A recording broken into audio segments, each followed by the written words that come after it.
The Christchurch Mayor is warning years of legal wrangling lie ahead if the Anglican Church tries to get a resource consent to demolish the city's cathedral. Lianne Dalziel's comments come as accusations fly between the church and the government over who's to blame for delays in making a final decision on the building's future. Colin Young reports. A decision on the cathedral's fate is due in September when the church's synod, a group of 200 clergy and elected members of the diocese, will take a vote on the matter.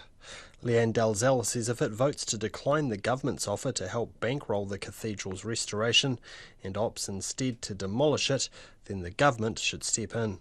The power resides with the government under the Greater Christchurch regeneration legislation, and I would encourage them to consider using that under those circumstances. The Mayor says the problems will start for the church as soon as it attempts to apply for a resource consent to demolish the building.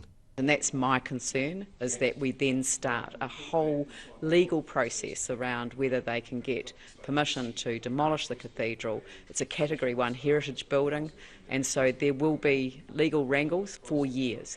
And that's why I'm saying that at that point I think the government should intervene. She hopes the church will choose the path of least resistance. The restoration option involves accepting the government offer. It involves accepting that a group of high-profile Christchurch people will go nationally and internationally to fundraise for the difference between the government offer, the insurance and the balance required for restoration. The person with the ability to force the church's hand, Rebuild Minister Nikki Wagner, says while she wants to see action before the synod's vote in September, she's not yet willing to opt for the nuclear option and force the cathedral's sale to the government.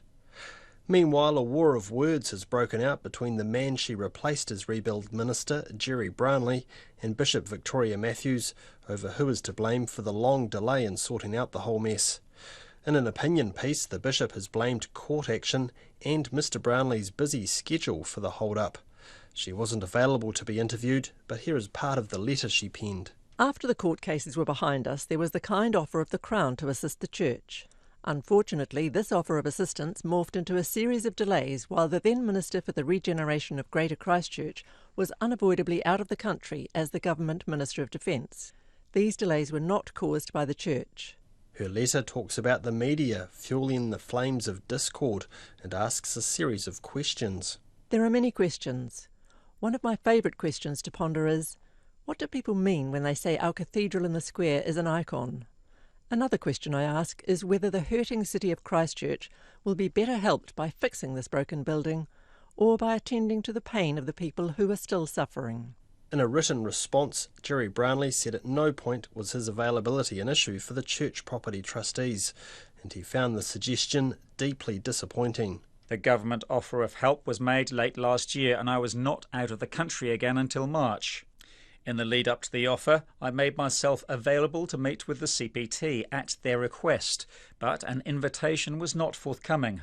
A cross-party meeting between Labour and Green MPs and the new Rebuild Minister, Nikki Wagner, will take place tomorrow. All have expressed a desire to see a decision before the synod's vote in September. In Ototahi for Checkpoint, ko Colin Young tēnei.